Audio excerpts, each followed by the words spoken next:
राघव परीला त्याच्या उबदार मिठीत घेऊन तिच्या डोक्यातील केसांमधून हात फिरवत तिला कुरवाळत असतो. आता त्याने तिला त्याच्या मजबूत 2 हातांवर उचललं आणि बेडवर झोपवलं. तसं तिने घट्ट डोळे मिटून घेतले. खूपच लाज येत होती तिला आता. परीत त्याच्या नजरेला नजर देण्याची ताकद नव्हती. त्याची नजर तिच्यावरच होती. तो एकटक तिच्याकडे पाहून तिला न्याहाळत होता. परी, डोळे उघड, तो म्हणाला. त्याचा मादक आवाज तिच्या कानावर पडला तसे तिने हळूवार डोळे उघडले. पण त्याच्याकडे पाहण्याची हिंमत नव्हती होत तिची. तिच्या चेहऱ्यावर चढलेली लाली तो डोळ्यांमध्ये भरून घेत होता. त्या लालीमुळेच ती जास्तच मादक, मोहक दिसत होती. तो आता तिच्यापासून दूर राहू शकत नव्हता.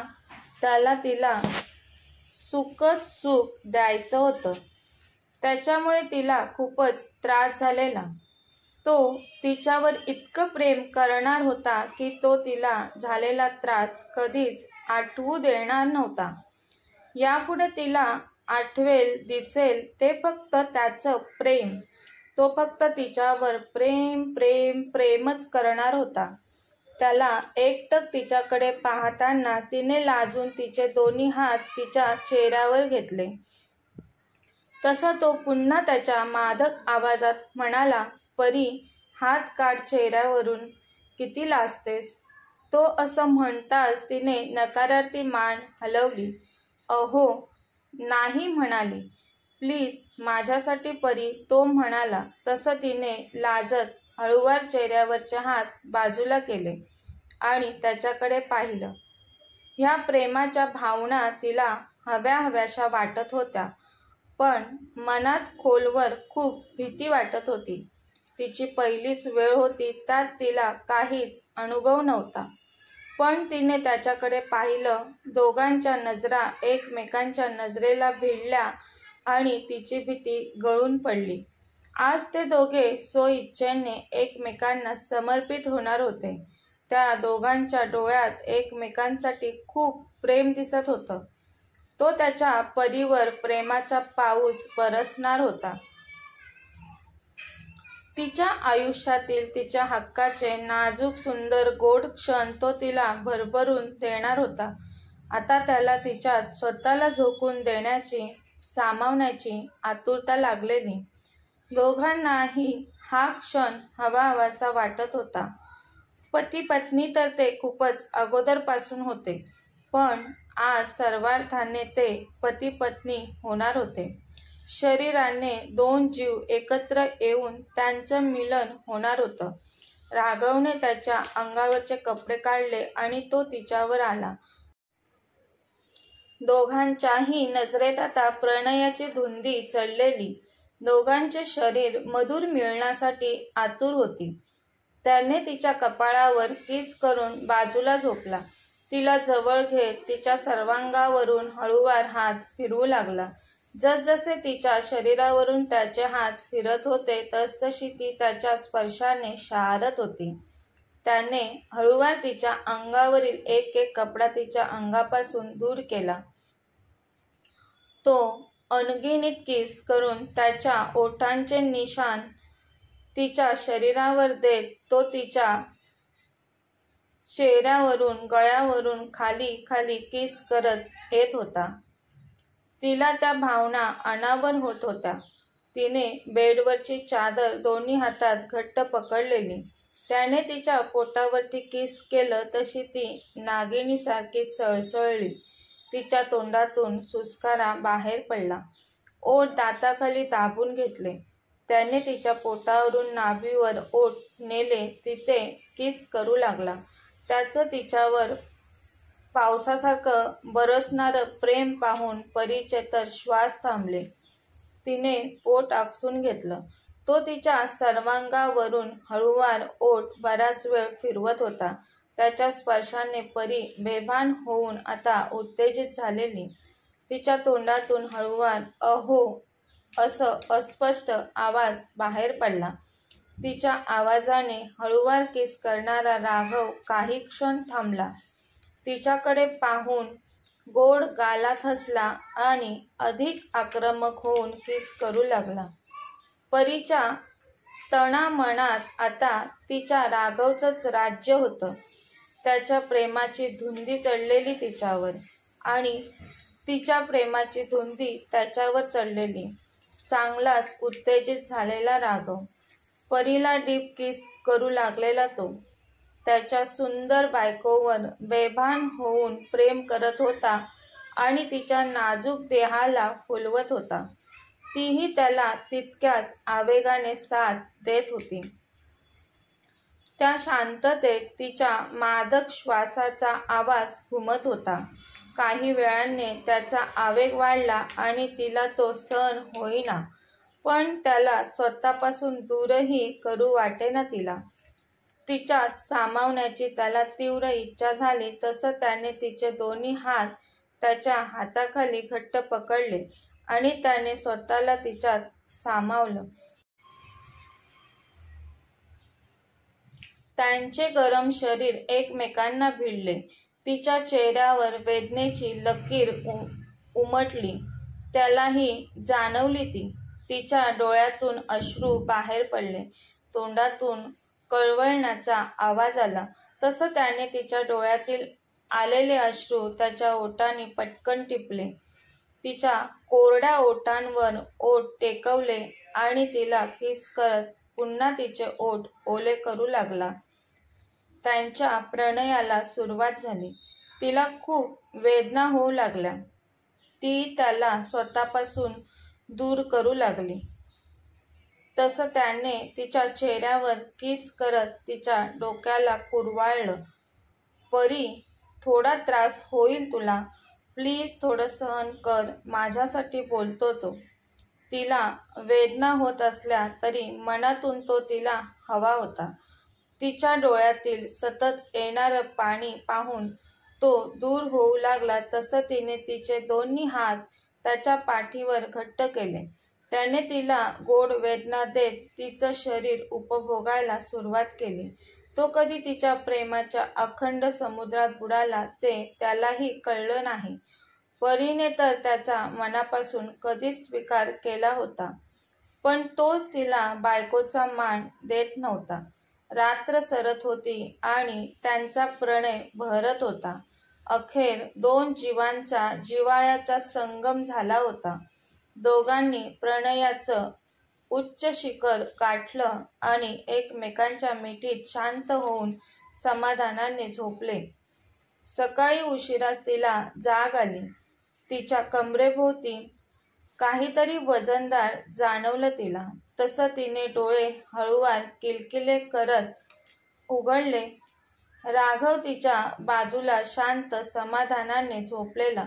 त्याचा गोरा रेखीव चेहरा, टोकदार नाक, जाड भिवया आणि चॉकलेटी कलरचे राकट ओठ ती निरखून पाहत होती. किती वाजले ते पाहण्यासाठी ती आता भिंतीवर लावलेल्या घड्याळाकडे पाहते. 9:30 वाजून गेलेले. अरे बापरे, मी एवढा वेळ झोपली. माझं कॉलेज, ऑफिस. तोंडातल्या तोंडात पुटपुटली ती. तिच्या कमरेवरचा त्याचा हात हळूवार बाजूला करू लागली. आणि आता उठत असते तर तिला तिच्या सर्वांगातून हळूवार वेदना जाणवली. ती रात्री तिला तिच्या राघवने दिलेली. ती पोटावर हात ठेवून आई ग कळवळली. तिचा हात पोटावर गेला. कदाचित पोटात जास्त दुखत असावं तिच्या. ती पुन्हा बेडवर पडते. तिच्या थोड्या हालचालीने त्याला जाग येते. तो तिच्याकडे पाहतो तर त्याला तिच्या चेहऱ्यावरचे त्रासिक भाव दिसतात. परी, तू ठीक आहेस ना? तो लगेच काळजीने विचारतो तिला. ती त्याला उठलेलं पाहून चादर गळ्यापर्यंत ओढत बोलते, हो हो, मी ठीक आहे. तो बोलतो, मला वाटलं तुला काहीतरी त्रास होतोय. ती, अहो माझे कपडे. तो तिला मिठीत घेत डोळे मिटतो, तिच्या बोलण्याकडे दुर्लक्ष करून. ती पुन्हा, अहो किती वाजलेत, आज तुम्हाला ऑफिसला नाही जायचं? माझ्या देवपूजेचा टाईम होऊन गेला. मॉम काय म्हणाल्या असतील? एवढा वेळ मी झोपले. मलाच आता कसं तरी होत आहे. मॉमची भीती वाटते मला. त्या रागवल्या तर मला. तो बोलतो, कोण? मॉम? आणि तुझ्यावर रागवेल? शक्य आहे का ते? तू माझ्यापासून दूर जाण्यासाठी बहाणा करू नकोस. कळत होतं त्याला तिचे बहाणे. तो बोलतो, कळतात मला तुझे बहाणे. झोप थोडा वेळ माझ्या मिठीत. मला खूप बरं वाटतंय तुझ्याजवळ. तशी ती लाजली. अहो काही काय बोलताय? असं किती वेळ झोपतं का कोणी? मला फ्रेश व्हायला जायचं आहे. सोडा ना मला. तो तिला घट्ट मिठीत घेत तिच्याकडे पाहत, नाही सोडणार. आणखी थोडा वेळ झोप बोलतो. प्लीज आता काही बोलू नकोस. तुझा स्पर्श, तुझा सहवास अनुभवू देत मला. तिची जास्तीची चुळबुळ पाहून तो बोलतो, प्लीज आय रिक्वेस्ट यू. मग ती काही न बोलता शांत होते आणि त्याच्या मिठीत डोळे मिटते. रात्री झोप पूर्ण न झाल्यामुळे तिला पुन्हा त्याच्या मिठीत झोप लागते. तिला झोपलेलं पाहून तो तिच्या कपाळावर हलकेच ओठ टेकवून फ्रेश होण्यासाठी जातो. तो फ्रेश होऊन आला तरी परी झोपलेलीच असते. तो तिचे कपडे तिच्याजवळ ठेवतो. त्याची तयारी करून ऑफिसला निघून जातो. नंतर खूप उशिरा तिला जाग येते. आता ती पाहते तर तिच्या बाजूला राघव नसतो. ती एकटीच बेडवर असते. अंगाभोवती ब्लँकेट कव्हर करत उठून बसते आणि रूममध्ये नजर फिरवते. राघव रूममध्ये नव्हता. तिला तिच्या बाजूला त्याने ठेवलेले कपडे दिसले. ती कपडे पाहून गालात हसली. ती ते कपडे घालून बाथरूममध्ये गेली. आंघोळ करून तयार होऊन खाली आली. शालिनी खाली हॉलमध्ये होता. त्यांनी परीला पाहिलं. तिच्या चेहऱ्यावर आज वेगळाच नूर होता. राघवच्या प्रेमाची चमक होती. सुंदर तर ती मुळातच होती, तरीही आज तिचा छान, फ्रेश, टवटवीत चेहरा पाहून शालिनी काय समजायचं ते समजला. त्या म्हणाल्या, परी, ये लवकर नाश्ता कर. आज एवढा वेळ का लावलास उठायला? त्या मुद्दाम विचारू लागला तिला. नेहा कॉलेजला गेली सकाळी. ती येत होती तुला उठवायला, पण मीच म्हटलं राहू देत. काल तुला खूप त्रास झालेला किडनॅपिंग प्रकरणामुळे, म्हणूनच. आता ओके आहेस ना बाळा तू? परी, हो मॉम, मी ठीक आहे म्हणते. बरं, नाश्ता कर पटकन, लंच टाईम होत आला. परी काही न बोलता खाली मान घालून नाश्ता करू लागली. शालिनी खूप खुश होत्या परीसाठी आणि खास करून त्यांच्या मुलासाठी. शालिनी बोलतात, परी बाळा, आता आम्हाला लवकरात लवकर नातू द्याल तुम्ही दोघे, हो ना? त्यांचं बोलणं ऐकून नाश्ता करणाऱ्या परीला तर ठसकाच लागतो. त्या तिच्यासमोर पाण्याचा ग्लास पकडतात. परी सावकाश, अगं, तुझ्या चेहऱ्यावरची चमक पाहूनच कळलं मला तू माझ्या राघवला तुझ्या प्रेमात पाडलंस ते. मला माहितीच होतं तू नक्कीच माझ्या मुलाला समजून घेशील. तुझ्या जागी दुसरी कोणी मुलगी असती तर कधीच त्याला सोडून निघून गेली असती. पण तुझ्याजवळ पेशन्स होते. तू तुझ्या प्रेमाने माझ्या राघवचं मन जिंकलंस. आता बघ तुला तो कसा फुलासारखं जपेल. त्याचा स्वभावच आहे असा. त्याला एखादी गोष्ट नाही आवडली तर त्याकडे पाहतही नाही. पण त्याच्या आवडीच्या गोष्टी, आवडीच्या वस्तू, आवडीच्या व्यक्तीची तो खूप काळजी करतो आणि काळजी घेतोही. परी, तू तर त्याची आता लाडाची बायको आहेस. तुझ्या आयुष्यातील दुःख, त्रास विसरून जा बाळा. त्याची झळही तुझ्यापर्यंत पोहोचू देणार नाही माझा राघव. एवढं खात्रीने सांगेन मी परी बाळा तुला. परी खूप मन लावून शालिनी यांचं बोलणं ऐकत होती. बरं, दुपारी ऑफिसला जाणार आहेस का तू? सांगू का तसं यांना घरी कार पाठवायला? परी, मॉम प्लीज आज नको ना, छोटंसं तोंड करून बोलते. त्या तिच्याकडे पाहत चेहऱ्यावर स्मित आणत बरं ठीक आहे बोलतात. सकाळी त्याच्या बेडरूममधून बाहेर पडताना त्याला तिला सोडून जावंसं वाटत नव्हतं. पण काय करणार? आलेला तो ऑफिसला. ऑफिसमध्ये असताना परीचा चेहरा आठवून त्याला खूप भारी वाटत होतं. आज त्याच्या चेहऱ्यावर स्मित आपोआप येत होतं. त्यामुळे त्याचा हँडसम चेहरा चांगलाच फुललेला. राघवला रात्री यायला उशीर झाला. तो आत आला आणि तिला समोर बघून त्याचा दिवसभराचा थकवा गेला. त्याला पाहून तिचा चेहरा खुलला, पण ती चेहऱ्यावरचे भाव लपवत लगेच हळू आवाजात, किती उशीर केलात? जेवली नव्हती ती, त्यामुळे तिच्या पोटात कावळे भांगडा करू लागलेले, म्हणून ती लटक्या रागात होती. तिचे थोडेसे फुगलेले गाल पाहून तो म्हणतो, तू अजून झोपली नाहीस?